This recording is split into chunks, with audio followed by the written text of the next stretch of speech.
What's going on, guys? Welcome back to another video. So this isn't gonna be a sad video as you think. We're gonna try to look at it in a positive light, in a very positive light, because it is confirmed Janice is going to be getting surgery. There's a few steps one step that we have to take before that surgery takes place. And Janice had a call yesterday with her doctor, and I'm super annoyed by it because as soon as I left the house, that's when he called. I was super annoyed about that because I wanted to be there for the call, but it is what it is. The doctor was running behind, which, you know, it happens. Yeah. But yeah, I had like things going on with like her family that I had to go like, you know, help and do things. So I had to leave the house, and as soon as I left the house, I kid you not, she texted me. She was just like, he just called right now. I was like, you gotta be kidding me. I was like, that was just the worst time. Yeah, like as soon as he closed the door, not even 5 seconds after, I got the link to join like the virtual I was like, bro, there's no way. Like, I've wanted to be there for that call because obviously this is something very important. But overall, it was a very good call. You know, the doctor apologized a million times for being late and all that, which, like I said, it happens. But babe, let them know what this call was about and you know, everything going on. Okay, so pretty much I've been keeping you guys updated with my health and stuff like that. I got an ultrasound done, well, an MRI done, sorry. They pretty much told me that I have endometrioma. So he kind of explained also what endometrioma is, and I really didn't know much about what they were. I just knew they were cysts. So he said I have endometrioma on both of my ovaries and behind my pelvis. So endometrioma is cysts. Yeah, That's so what they are. Basically when your monthly comes and it's shedding or whatever, the blood that's, you know, being shed sometimes gets caught in these little balls or whatever, and it doesn't get completely like shed. So that's what happens to me. Like pretty much those shouldn't stay in your system because obviously your body's meant to shed all of that out, and unfortunately for me that's not happening. That just comes with having endometriosis, unfortunately. He also said that my tubes, everything is just like tangled around each other, which is something that I think that we knew already, but he was just kind of confirming what he saw on his end. Pretty much he said the next step that he would like to do, if I wasn't trying to get pregnant right now, it would be like a little bit more difficult for me because I would have to go back on birth control, which is something I've been through already in the past, and it's not something that I want to do. Like it's not a fun ride, and it caused a lot of issues. Thank God like that we're in a place now that we're trying to have children, and I told him we actually have been actively trying for 7 months now. Obviously nothing has happened. In that case, he wants to do something before surgery. So surgery is definitely gonna happen, but before that happens, he wants to do, I don't know the technical term for it, but basically he wants to put a camera and take a look on the inside of my cervix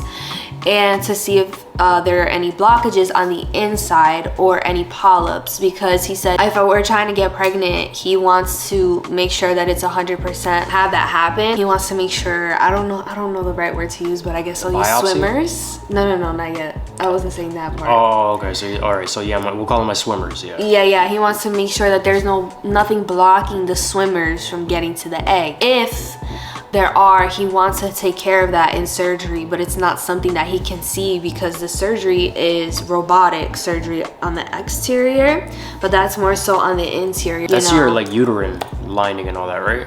I don't really know. He has to go inside your uterus?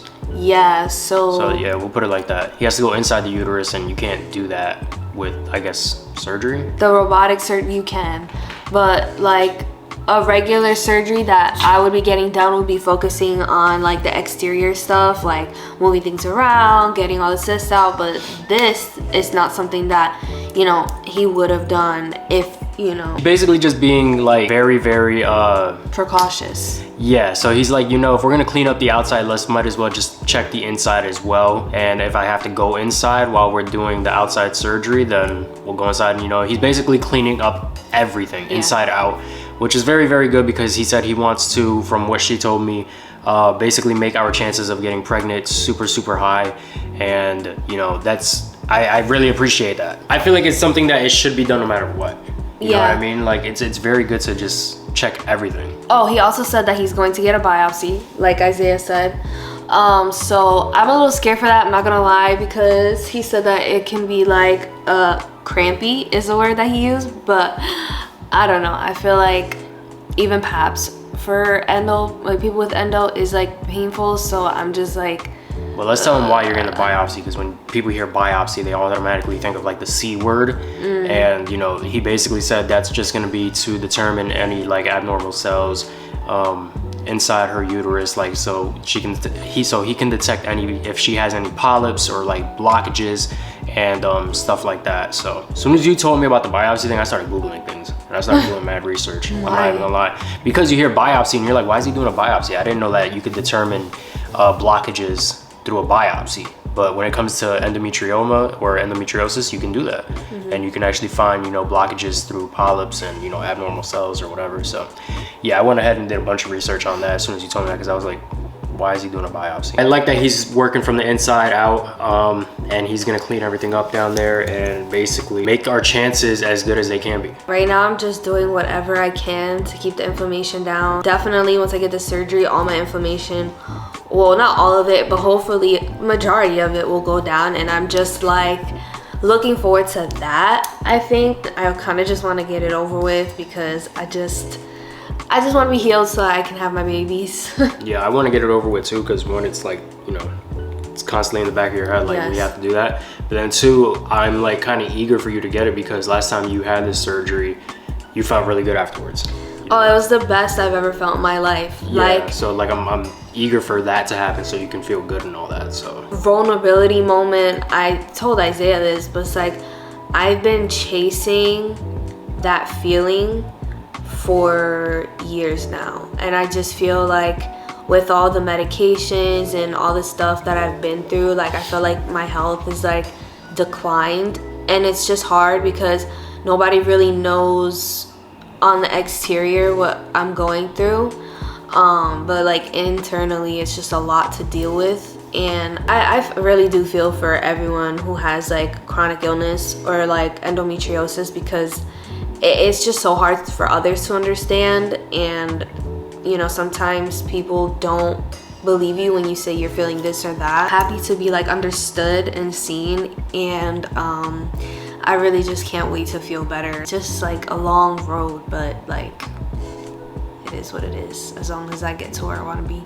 Pregnancy announcement this summer? This summer? You can announce it this summer. That's soon. Let's say you get your surgery in June. We can announce it by, let's say, maybe August. Who knows? 2025 baby announcement. Who knows? Imagine getting pregnant in October, when is our 1-year anniversary for our wedding. No, that'd be crazy if you get pregnant like right after your surgery. I'm like, yo, that's exactly what you needed. Like, no, for real. That's actually crazy. But all in God's timing. Leave it up to him. Obviously her health comes first, the baby and all that comes after. So this is just like another update for you guys. You guys know that we keep you on the loop.